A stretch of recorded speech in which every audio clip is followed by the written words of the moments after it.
14번부터 17번. 이건 수능 2013 학년도 수능이었으니까 쉽지는 않았을 거야.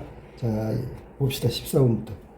하루에 필요한 에너지 양은 하루 동안의 총 열량 소모량인 대사량으로 구한다. 자, 그러면 총 열량 소모량은 대사량이고 우리한테 필요한 에너지 양은 총 열량 소모량. 예를 들면 뭐 1500칼로리가 소모된다. 그러면 필요한 것도 그만큼 만들어줘야지 계속 유지가 되는 거잖아. 우리가 그걸 이제 생물에서 항상성 뭐 이렇게 얘기하지, 그지?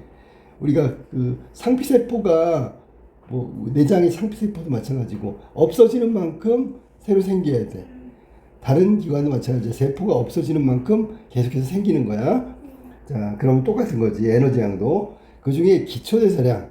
이건 뭐 생존에 필수적인 거지, 그지? 여기 나오네. 생존에 필수적인 에너지를 기초대사량이라고 하고, 이 정도는 있어야 되는데, 문제는 뭐냐면, 기초대사량은 무조건이 아니라 이런 조건이 있어. 뭐냐면, 쾌적한 온도에서 편히 쉬는 동물이 공복 상태에서 생성하는 열량으로 정의된다.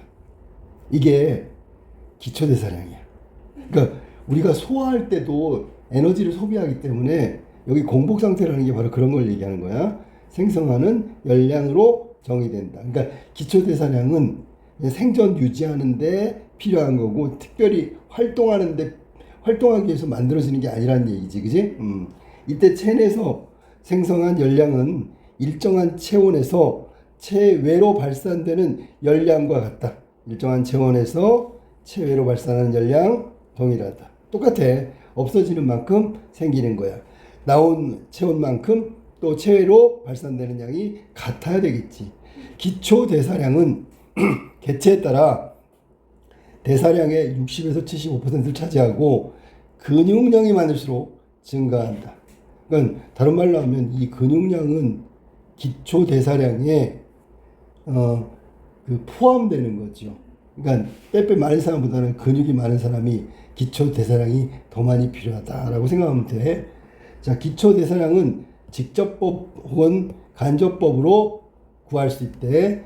직접법은 당연히 직접 구하는 거지.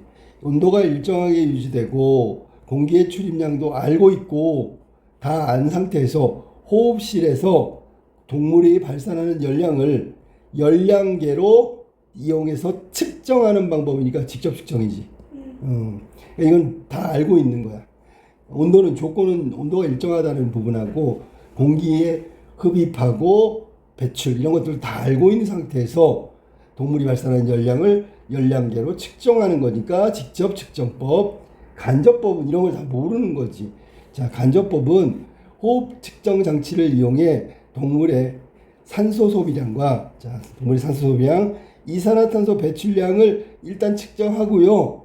이걸 기준으로 체내에서 생성된 열량을 거꾸로 추정하는 방법이다. 이게 간접법이다. 그래서 기초대사량이 얼마나 필요하느냐 뭐 이런 걸 잴 때 직접 모든 사전 데이터가 있으면은 직접 재는 거고, 그러지 못한 경우에는 이렇게 산소 소비량하고 이산화탄소 배출량 이런 기초대사를 하는 거지, 그지? 그걸 가지고 거꾸로 추정하는 방법이 간접법이다. 그러면 요만큼 필요하겠네 이런 생각이 드는 거지. 자, 19세기 초기 연구는 체외로 발산하는 열량이 체표 면적에 비례한다고 보았다. 자, 보세요. 열량과 체표 면적이니까 쉽게 얘기하면 더 키가 크고 더 뚱뚱하고 이렇게 몸이 큰 사람이 열량이 더 많이 필요하다 이렇게 생각한 거지. 19세기. 즉 둘이 항상 일정한 비율을 갖는다는 것이다. 일정한 비율.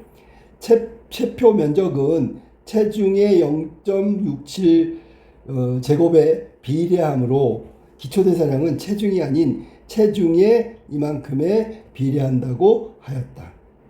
어떤 변수의 증가율은 증가한 후의 값을 증가 전의 값으로 나눈 것이므로 체중이 W에서 EW가 되면 그러면 2배지, 그지? 그러면 W로 나누면 원래 체중에서 W로 나누면 나오는 값이 증가율이다. 이 경우 기초대사량의 증가율은 이 2배 체중이 아니라 체중의 0.67 제곱에 비례하는 거니까 1.6이 된다. 그럼 여기서 우리가 알아둬야 될 거 두 가지. 자, 체중의 증가는 2지만 여기 나와 있는 대사량의 증가율은 1.6이야. 이유는 체중의 0.67제곱이기 때문에 그렇다. 그 다음에 또 하나 증가율이라는 거 다른 거에도 포함되니까 증가율. 자, 100이었다가 150으로 증가하면 우리가 증가율을 계산할 때 이런 거야. 원래 기준에다가 현재에서 달라진 거 옛날에 거 곱하기 100 하면 이게 50% 증가한 거야. 알았니? 이런 식으로 원래 당해년도에서 원래 년도를 빼가지고 증가분을 곱하기 100 하면 증가율이 나오는 거야. 이거는 나중에 무슨 이제 경제성장률, 생산율 이런 거 할 때도 기준연도분에 당해년도에서 기준연도를 빼고 곱하기 100 하면 증가율이 나온다. 기본 공식이니까 알아두고요. 그 다음에 2에서 1.6으로 이렇게 증가한 이유는 바로 요것 때문에 체중의 0.67제곱에 비례하기 때문에 그렇단 말이야. 다음에 1930년대에 클라이버라는 사람은 생쥐부터 코끼리까지 다양한 크기의 동물의 기초대사량을 측정 결과를 분석했어. 위에 따르면 생쥐보다는 코끼리가 훨씬 더 기초대사량이 많이 필요하겠지.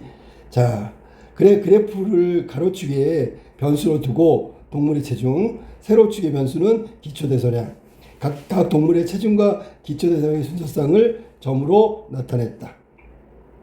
자, 가로는 체중이고요, 세로는 기초대사량. 그래갖고 나타낸 게 이거란 말이야. 근데 원래 이 값은 곡선이 나와야 되는 거야. 이유가 뭐냐면 체중의 0.67제곱근이기 때문에 이걸 로그 값을 바꾸면 곡선이 나와야 되는 거야. 여기 직선 표시했지. 그러니까 그 값이 직선의 저 주변에 달라붙는 거지 직선 위에 포개지는 게 아니야. 요거는 알고 있어야 돼. 자, 가로축과 세로축의 두 변수의 증가율이 서로 다를 때 이 둘의 증가율이 같을 때와 달리 일반적인 그래프에서는 점들이 직선이 아닌 어떤 곡선의 주변에 분포할 수밖에 없다. 그런데 순서상의 값이 상형로그를 취해가지고 새로운 순서상을 만들어서 그림과 같이 그래프에 표시하면 어떤 직선 주변 점들에 분포하는 거야. 그러니까 포개질 수가 없는 거지. 그러면 그 직선의 기울기를 이용해가지고 두 변수의 증가율을 비교할 수 있겠지, 그지? 그래서 그림의 x와 y는 각각 체중과 기초대사량의 가로축, 세로축이 상형로그를 취한 값이다. 이런 방식으로 표현한 그래프를 L 그래프라고 누구야? 이 사람이 누구지? 1930년대 클라이버가 이렇게 이걸로다가 분석했단 말이야. 표로 구했단 말이야. 자, 그럼 볼까? 체중의 증가율에 비해 기초대사량의 증가율이 작다면 얘가 크단 말이야. L 그래프의 직선의 기울기는 1보다 작으며, 자, 1보다 작다는 건 기울기가 가파르다라고 해야 되겠지? 자, 왜 그러냐면 여기서 우리가 할 수 있어. 1과 1, 2와 2, 3과 3, 4와 4. 여기 점점 가네, 그지? 이걸 연결하면 이렇게 되는 거야. 근데 원래 이렇게 1과 1, 2과 2, 이거는 정비례하는 직선이잖아, 그지? 근데 얘는 정비례가 아니지요. 얘가 정비례가 아니란 얘기지, 그지? 그러니까 이게 가파르다는 얘기를 이렇게 한 거야. 알겠지? 자, 그래서 정비례가 아니기 때문에 직선의 기울기는 1보다 작으며 가파르다. 그리고 기초대사량의 증가율이 작을수록 기울기도 작아진다. 그럼 변수가 되는 건 뭐야? 기초대사량이 되겠지. 그지? 그러니까 체중은 정상적으로 느는데 기초대사량은 그거에 비해서 조금씩밖에 안 늘어나면 이 점들을 연결해 보세요. 그러면 당연히 가파르겠지, 그지? 지금 내가 그린 대로 이렇게 되는 거 아니야?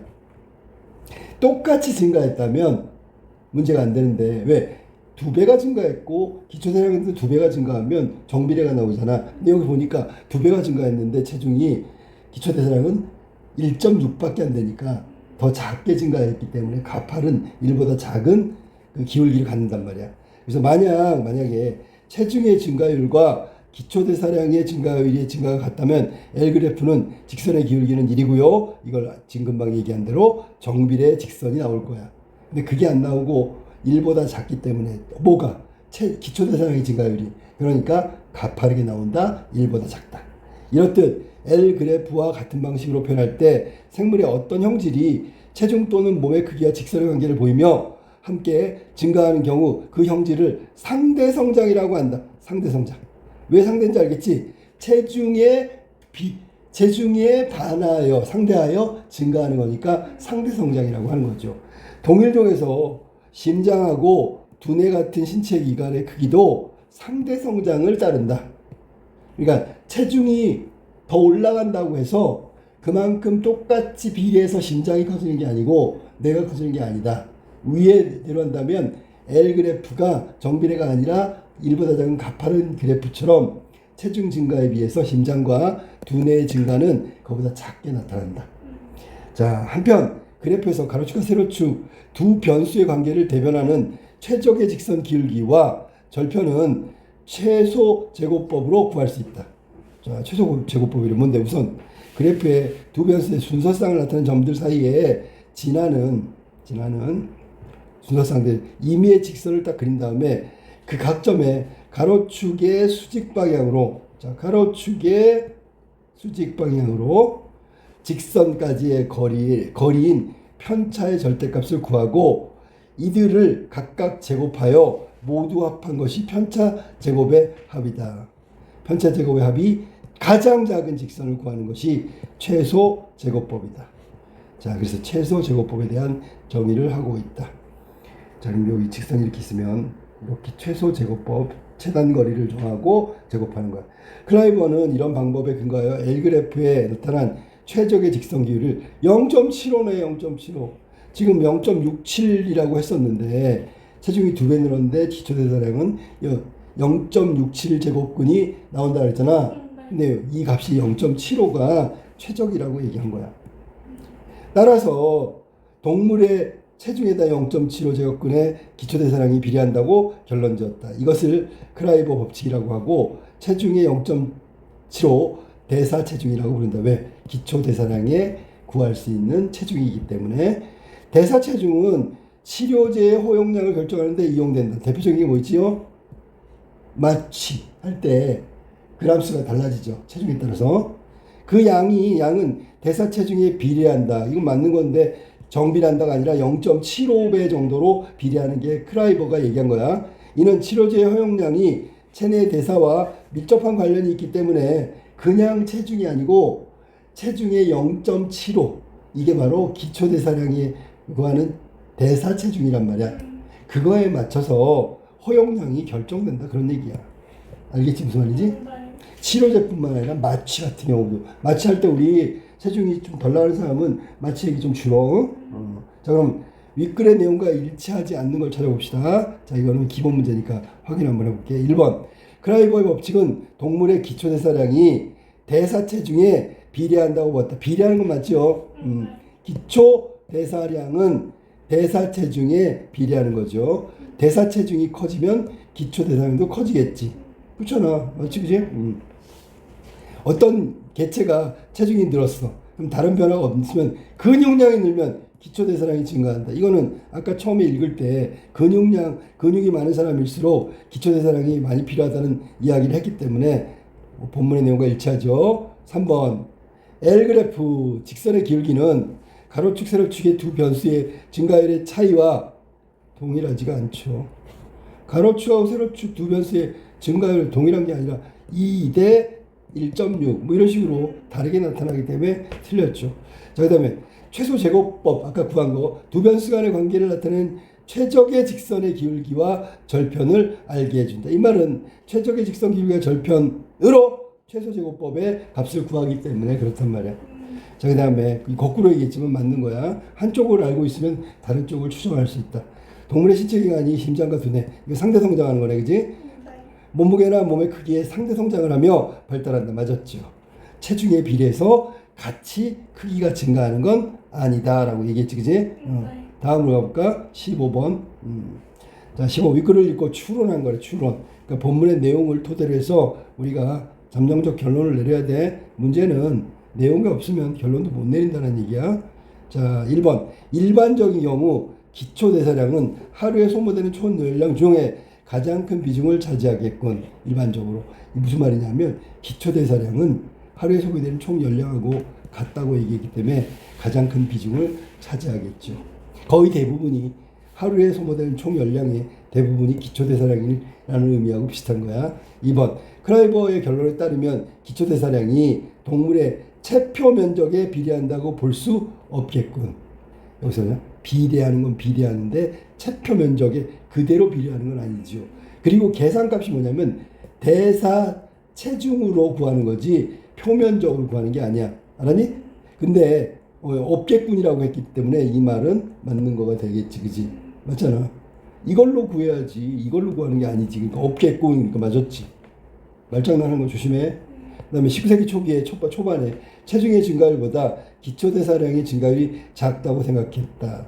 아까 나왔던 2대 1.6 맞았고요. 코끼리에게 적용하는 치료제의 허용량의 기준은 클라이버 체중에 비례하여 생쥐에게 적용할 때 허용량을 정한 후 먹이면 과다 복용이 되겠군. 과다 복용이 되지는 않죠. 왜? 생각해봐. 절대적으로 쥐하고 코끼리의 대사 체중은 완전히 차이가 나는데 생쥐에게 적용한 거는 코끼리의 대사 체중에 뭐 몇십 분의 1도 안 될 텐데 뭘. 그러면 이 과다 복용은 아니지요. 정답은 4번이야. 알았어? 이해됐어? 무슨 말인지? 만약에 코끼리가 100이야. 생쥐가 1이야. 그러면 100에 0.75하고 1에 0.75는 이게 아무리 크다고 해도 얘를 넘지는 못하죠. 라는 뜻이 알았니? 알았어? 결국은 허용치를 먹이면 미달이지 미달. 허용량에 미달되는 거죠. 저기 4번 틀렸고 5번 클라이버 법칙에 따르면 동물의 체중이 증가하면 함께 늘어나는 게 에너지의 필요량이 이전 초기 연구에 생각했던 것보다 많겠고 왜냐하면 이전 초기는 체중의 0.67이었는데 이 클라이버는 체중의 0.75니까 더 늘어났죠. 이해됐어? 자, 그 다음에 16번으로 갈게. 16번 기억과 니은에 대한 이해로 적절한 걸 찾아볼까? 가장 적절한 거 기억과 니은. 기억이 뭐야? 뭐 직접법이거나 간접법이 되겠지 뭐 그지? 아닌가? 네, 맞아요. 맞아. 찍어봐. 직접법하고 간접법을 말한다. 이해로 가장 적절한 거. 1번 자, 기억은 직접법. 체온을 환경 온도에 따라 조정하는 변온동물이 체외로 발산하는 열량을 측정할 수 없다. 자, 환경에 따라 체온이 달라지는 걸 변온동물이라고 그랬지, 그지? 자, 그러면 열량 측정을 가장 적절한 거 16번에 온도가 일정하고 공기의 출입량도 알고 있고 호흡시에서 호흡할 때 동물이 발산하는 열량계를 측정할 수 있는 방법이 직접법이라고 했잖아. 환경에 따라 체온이 달라지는 동물을 변온동물인데 이거는 일정한 환경이기 때문에 열량을 측정할 수 없다가 아니라 측정할 수는 있죠. 네. 알았니? 네. 뭐만 알면 돼? 원래 공기의 출입량하고 호흡실에서 발산되는 열량만 측정할 수 있다는 거야. 이건 측정이 가능하죠. 이해됐어? 무슨 말인지? 그러니까 기억에 의한 열량 측정에 영향을 미치지 못한다 이건. 체온이 달라진다고 해서 그걸 재지 못하는 게 아니란 말이야. 열량계로 동물이 발산하는 열량을 측정만 하면 할 수 있다. 알았지? 그다음에 니은 간접법. 니은은 동물이 호흡에 이용한 산소의 양을 알 필요가 없다. 알 필요가 없으면 이걸 모르면 어떻게 돼? 알아야지. 왜냐하면 산소의 양하고 이산화탄소 배출량은 알고 난다면 이건 측정을 해야 된단 말이야. 간접법은 이걸 가지고 거꾸로 하는 거기 때문에 이 기본 전제 조건 산소하고 이산화탄소 배출량은 일단 기본적으로 데이터로 알고 있어야 하는 거죠. 그지? 알 필요가 없는 게 아니라 이건 반드시 알아야 되는 거지. 그래야지 추정할 수 있다. 그 다음에 자, 그다음 3번 가볼까? 자, 3번에 기억은 니은과 달리 자, 기억은 직접법이야. 격한 움직임이 제한된 편하게 쉬는 상태에서 기초 대사량을 구한다. 이거는 이게 있잖아 아까 격한 움직임이 제한된 편하게 쉬는 상태. 이거는 모든 기초 대사량을 구할 때 기본 조건이잖아. 그러니까 얘는 지금 두 개 다 필요하단 말이야. 알았니? 기억과 니은 모두 기초 대사량을 구할 때는 좀 가만히 안정된 상태에서 기초 대사량을 구하는 거야. 응? 두 개다. 그 다음에 4번. 기억관념은 모두 일정한 체온에서 동물이 체외로 발산하는 열량을 그렇죠. 자, 일정한 체온에서 동물이 체외로 발산하는 열량을 구할 수 있다. 이게 직간접법에 해당되는 거야. 그러니까 여기서 지금 보면 환경에 따라서 변하는 변온동물 체온 잴 수 있잖아. 무슨 말이지? 그러니까 이건 달라질 뿐이 체온 측정이 안 된다는 게 아니니까 그래서 얘가 틀린 거야. 요거랑 비교해 보면 쉽게 이해할 수 있겠지, 그지? 체온 측정해야 되는 거니까. 그 다음에 5번. 기억관념은 모두 생존에 필수적인 최소한의 에너지를 공급하면서 기초 대사량을 구한다. 자, 우리가 이거 공복 상태라고 분명히 얘기했기 때문에 공복이면 어떠한 추가적인 기초 대사량을 생성하는 그런 어떤 추가적인 공급이 없단 말이야. 근데 여기는 뭐냐면 공급한다 그랬으니까 틀렸다고. 자, 정답은 4번이다. 자, 그럼 17번. 자, 요 문제 때문에 이걸 낸 건데 우리가 이건 맞춰야 되겠지, 그지? 자, 윗글을 바탕으로 보기를 탐구한 거다. 가장 적절한 걸 찾아봅시다. 농계의 수컷 집게발 하나가 매우 큰데 큰 집게발의 길이는 게딱지 폭의 상대 성장을 한대. 아, 이거 잘 알아둬야 돼. 큰 집게발의 길이는 게딱지 폭이 있으면 이게 증가한다. 그래서 똑같이 집게발이 폭하고 비례해서 커지는 게 아니야. 무슨 말인지 알겠지? 이게 아까 나왔던 심장과 두뇌에 해당되는 거고요. 이게 체중에 해당되는 거야. 게딱지 폭 이게 기준이고, 그다음 큰 집게발의 길이는 아까 얘기했던 체중의 여기서는 폭의 0.75 뭐 이런 식으로 계산을 해야 되는 게 기초대사량이 된단 말이야. 자, 그러면 맞는 거 찾아봅시다. 1번. 최적의 직선을 구했대. 그러면 최적의 직선 기울기보다 1보다 작다면 폭하고 길이가 체중과 기초대사량처럼 2와 1.6이 나오겠지? 그러면 길이가 작겠지. 그러면 A에 B가 비례한다고 할 수 없겠군. 정답은 1번이죠. 비례하면 어떻게 되는데? 체중이 2 늘면 기초대사량도 2 늘어야 되는 거랑 똑같지. 근데 여기는 지금 원래 체중이 2 늘면 기초대사량 1.6 위에서 말했지. 근데 여기도 똑같아. 폭이 2배 늘었다는데 작다 그랬어. 기울기가 작다 그랬으니까 위에 나온 거하고 동일해. 그러니까 얘가 폭에 비해서 길이는 2 밑으로 커진다는 얘기야. 즉 그러면 A에 B가 비례한다고는 할 수 없겠군. 비례는 아니고요. 같이 비슷하게 증가하는데 그걸 넘지는 못한다. A를 넘지는 못한다. 그렇게 얘기하는 거야. 정답은 1번이다. 됐죠? 자, 그러면 2번 볼까? 최적의 직선을 구하여 A, B의 증가율을 비교하려고 할 때 점들의 최적 직선으로부터 가로축의 수직 방향으로 멀리 떨어질수록 편차의 제곱의 합은 더 커지지. 더 커지. 합이라고 그랬잖아. 합. 이해됐어? 무슨 말인지? 위에 나와 있는 최소 제곱법 구할 때 그 이야기를 잘 읽어보면 돼. 알았니? 그러면 아까 그래프로 내가 그랬잖아. 자, 여기는 폭이고요. 요거는 집게발의 길이가 되겠고 가로축과 수직인 거고요. 알았니? 이 값으로다가 구한다 그랬잖아. 1보다 작은 기울기. 이걸 합치면은 더 점점 커져야지. 왜 작아져?